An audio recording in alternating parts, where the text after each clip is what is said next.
Hi, my name is Anna Teal. Hi, I'm Ryan Teal. And we're the co-creators of Aphasia Readers. Ryan, when he was about 34, he had a stroke which left him with aphasia. Throughout our recovery journey, we have gone through many resources. We've done speech therapy, we've done PT, OT, and so we've really lived what a lot of people, have lived in their journey and tried to figure out what are the best resources and what's the best methods of therapy to, really try to regain your speech and do it in a flexible way that's relevant to the person who's going through the therapy. We found that reading aloud is a proven source of speech therapy. In talking with our therapists and talking with our neurologists, they pointed us to children's books. And while those were really wonderful resources, I felt that it was a little demeaning for Ryan to read children's books because they were the only, simple readers available at the time. I could really tell he needed something that was more relevant to him and more useful to his everyday life. That was what sparked the kind of development phase to start Aphasia Readers. So we came up with Aphasia Readers Level 1. And so this is a base level practice filled with one-syllable words. And so we have 6 themes, which we call sessions. And so it's important to be able to have those dialogues with your family members to reduce the loneliness that you feel when you have aphasia.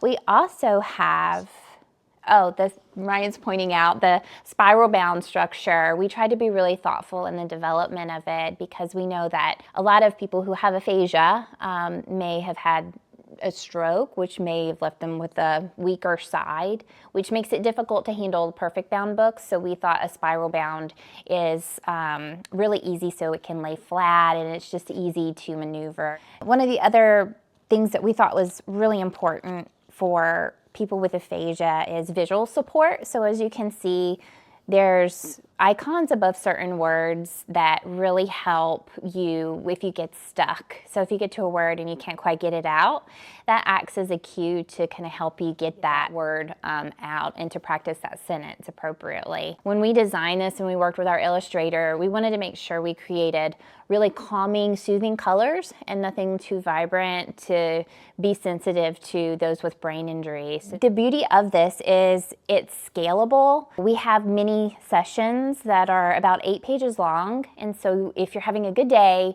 then you can practice all of these in one book. If you're having kind of a day where the neurofatigue is setting in, maybe you do just one session and kind of catch up on the next day. This was really an important tool just because it's adult focus, it's adult relevant, and it's gonna help you in your everyday life because you can remember these phrases and practice them and recall them later on outside of your practice session. The reason this whole thing started is Ryan would constantly need his shoe tied because he has right side weakness, and I was like, oh, that's a really good functional phrase, getting ready, and that's one of our sessions. We felt that those were good things to include, and he can say those words now. Tie my shoe, please.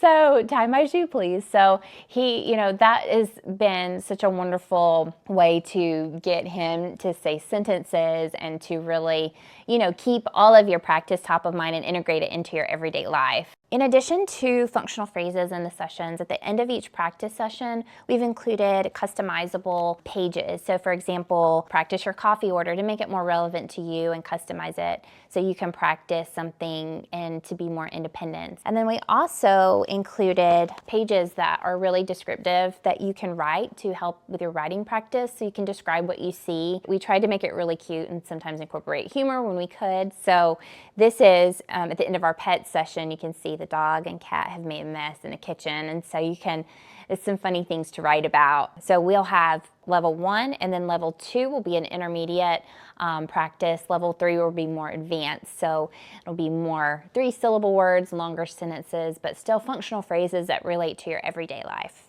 Another great piece about this book is that we give a portion of proceeds to help with aphasia awareness and to also help someone who is in need of intensive therapy, because we all know it's so expensive because we've been there. We've paid the big bills to get the intensive therapy, and it works. They need help to gain access to affordable therapy, essentially. And so that is one of our main missions of these books. It's to provide a resource that you can order on Amazon, and it's affordable, but it also gives back to the community that we so love and adore. We want to help the aphasia community. That's our first and foremost goal. We hope Aphasia Readers has helped you as much as it's helped us, and we really hope to pave the way for relevant reading material for adults, and to kind of pave the way to create less childlike materials going forward in the aphasia community. We always love